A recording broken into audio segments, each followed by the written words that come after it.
John Shambi and Chris Singleton. We've got one out here in inning number 7. One down. Here's Riley Green. This is all about situational hitting. It's crucial in this spot. Do whatever it takes to put the ball in play, and hopefully you find a gap in the defense.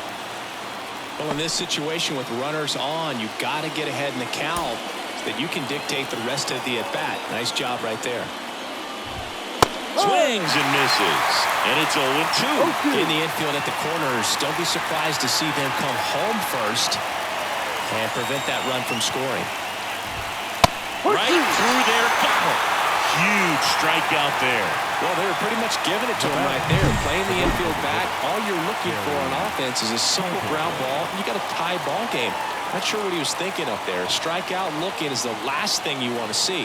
Now you got to hope the next guy can pick you up and come through with a big 2-out hit. And here is Kerry Carpenter. And immediately pumps in a strike to the left-handed hitter. Next offering is in for a strike. Perhaps not quite ready to hit. First 2 pitches by him for a couple of strikes. Now back is against the wall. He's going to have to figure something out. Now that's strike 3 and the 3rd out. So we take a break. We're back in a new pitcher here to start the bottom of the 7th. Tyler Holt. And he comes on here for the first time this season, and I'm sure there's some nerves involved in that, so we'll see how he settles in. Well, 1-run game, and now Bader up to the plate. As he turns on the rubber, and with that good live arm delivers. That one ripped left field. That's back. That's not coming back. That one felt good. His first homer of the year. It's 5-3. They put a good swing on it, but the box scorer might want to credit the win for that homer. Welcome to the game. First pitch out of the bullpen, a tough one. And you know he's just trying to get one in there for a strike. And on the other side, as a hitter, it's a great time to be aggressive and let it fly. It's not what they were looking for when they turned to him, but now he's got to find a way to reset. Omar Narvaez at the plate. Well, these Mets doing a great job, Boog, of just waiting for the right pitch to come their way, and I'm seeing very patient at-bats out of them. One thing that really stands out is their chase rate. League average is around 30%. Lays out, but he can't squeeze it. He decides to hold on to it, and the defense comes away with nothing. And at first, here's Joey Wendell.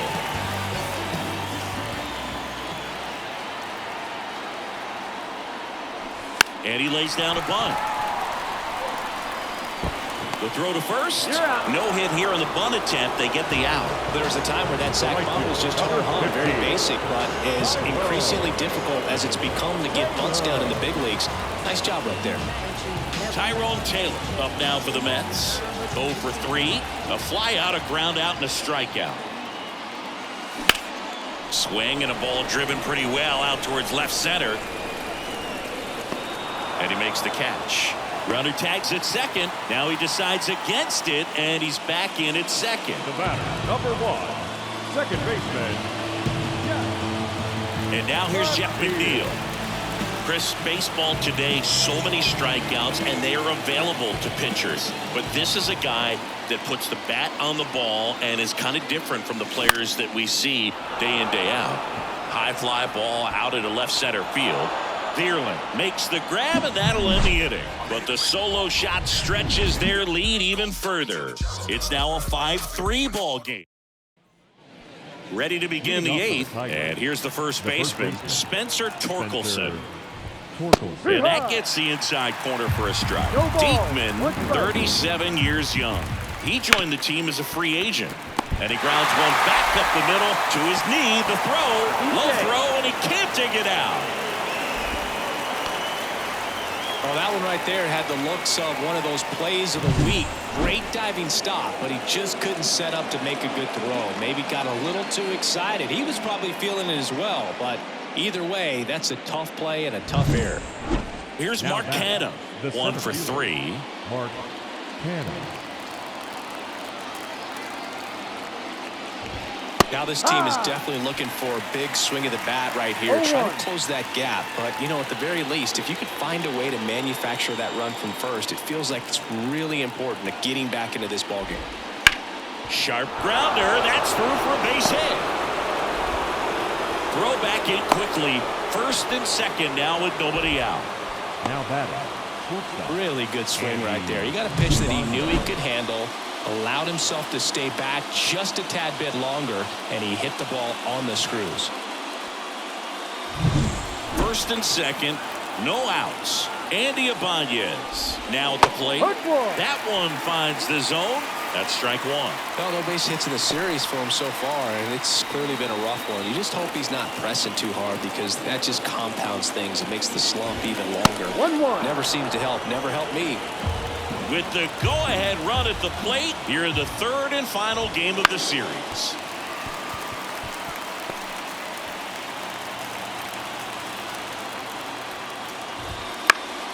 That one out to right. Taylor moving under it. Drops into the glove. Runner tags at second, and he's in safely at third with one out. And next up for the Tigers, Jake Rogers. This is what stat nerds like myself might call a high leverage situation. Yeah, Boog. Not sure what the numbers say, but clearly an at-bat that could change the course of this game dramatically. At the dish, looking to lift the ball in the air in this spot. Anything but the inning double play, Boog. And that one is inside ball one. Tying run is at first, and we're at the top of the eighth. There's a strike.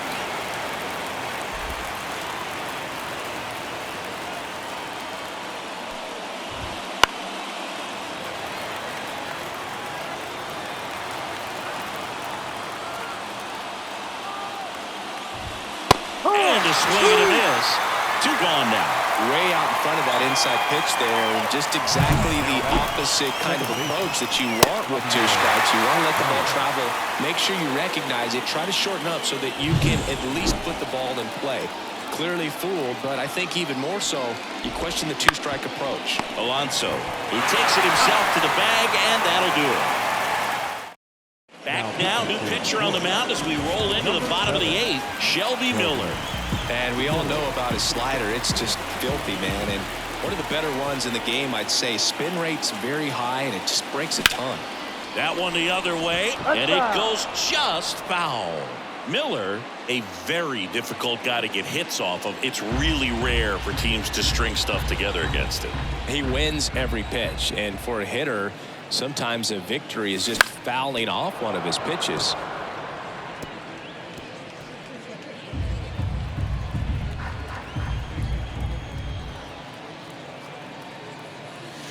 Off the mark there, and the count 1-2. Unless he beats himself, somehow can't find it, doesn't have the control command that day, you can pretty much forget about it.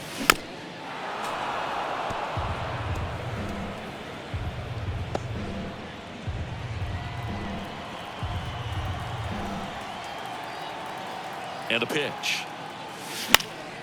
That's foul off to the right side, keeps the AB going.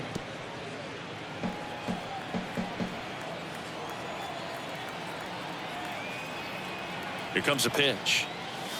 And another ball. As a hitter, there's even more pressure to take advantage of any mistake, right? Yeah, and you're hoping that, you know, somehow, some way, whether it's a hit by pitch, a walk, something bad happens, because outside of that, stuff is just too good to fail. And with that kind of power at the plate, they'll gladly take the single to the opposite field. First baseman. And he's got deception in his delivery, and it's not that he's trying to deceive the hitters. He just has this natural flow that makes it hard for hitters to pick the ball up. It gets on them a little bit quicker than they anticipate, even though they know what the velocity numbers are. And now it's the polar bear, Pete Alonso. That's a laser base hit. Throw back in quickly. First and second now with nobody out. Francisco Lindor comes up to the plate. In the air, left field. And that'll fall for a base hit. They won't test it here. Bases loaded, no outs. First pitch swinging, went up there with a plan to be aggressive. That's a ball that a lot of times you'll see the shortstop or left fielder be able to get to if it hangs up in the air long enough. But right there, it just died and found a way to drop in on the green stuff with base hit. Now the base is loaded. Big opportunity for them to break this game open. Nimmo swings through it for strike one. Moving in the bullpen, Alex Faedo getting loose for A.J. Hinch. Vest also throwing. Bases juiced, no outs. This one's blistered. No doubt about it. Out of here. Grand slam. A gigantic blast. And they add to the lead. It's 9-3. Listen to these fans. This place is absolutely buzzing right now. You can feel the energy all the way up here in our broadcast booth.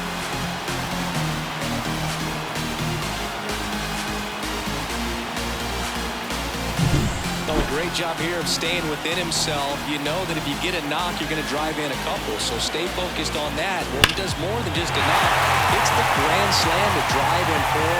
Really good job at the plate. So the Tigers get a new arm from the pen, Will Vest. And with the big deficit on the scoreboard, he almost has to just put that out of his mind. Every outing matters for relievers and their numbers, but I think it's tough to get up for this type of appearance the same way you would for one in a close game.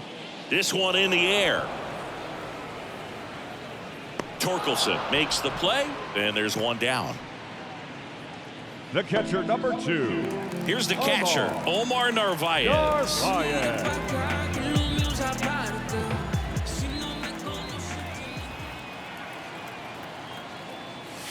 Ball one, no strikes. Still only one out here in the inning.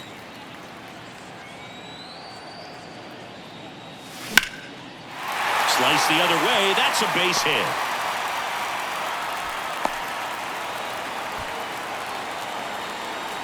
Having himself a really nice game at the plate. Anytime you rip a line drive the other way, you feel really good about what you did at the plate. You trusted your hands, you let the ball travel, and you took the barrel straight to it. That's great work right there. Lined in the left center, and that should be extra bases.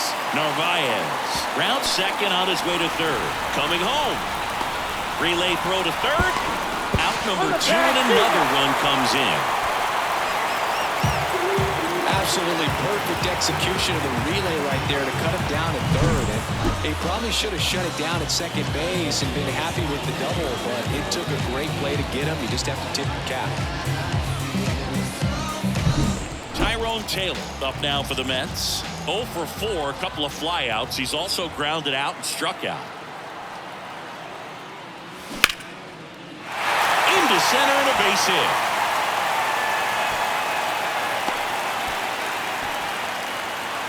I'm sure that feels pretty good after going hitless in this one so far. So impressive that he didn't get tied up or jammed on that pitch inside. Instead, good quick hands allowed him to get the barrel to it, just shoot it up the middle of the field for that knock. Jeff McNeil stands in the air to left center. Makes the grab on the run. And that is that. 9 batters hit in the inning, 5 come around to score. Back now, and on the mound, the closer, Edwin Diaz. And you know, bullpen guys can struggle sometimes when they're called upon with big leads because it just doesn't have the same intensity as a tight game. So we'll see how sharp he is.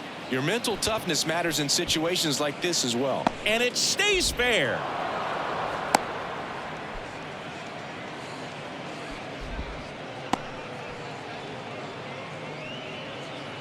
So man aboard. Now the left fielder, Matt Vierling. There's a swing and a miss. Well, the leadoff man gets on. You want to minimize the threat by playing sound defense. Hopefully the pitcher can get a ball on the ground and they can roll him up for 2. Got him. And a strikeout for the first out here in the 9th. The right fielder, number 31. And now the right fielder, Riley Green. 0 for 3 with 2 strikeouts and a ground out. That one catches the zone, and that is strike 1. Diaz, a former All-Star. He features a 4-seam fastball, a slider, And he works in a two-seamer. Goodness, I think he just took the best pitch he's going to see in this at-bat. You don't get many like that in that location. I don't know if you take that pitch against any pitcher out there on the mound. Well, interesting. He's looking very comfortable out of the stretch after giving up the leadoff single. Back-to-back strikeouts, so they haven't been able to move that runner up, get him into scoring position, and try to have a better chance of scoring. I tell you, good job so far on the mound. He just needs one more out. Carpenter at the plate now. That's ball one. To the right side. Steps on the bag himself. Ball game.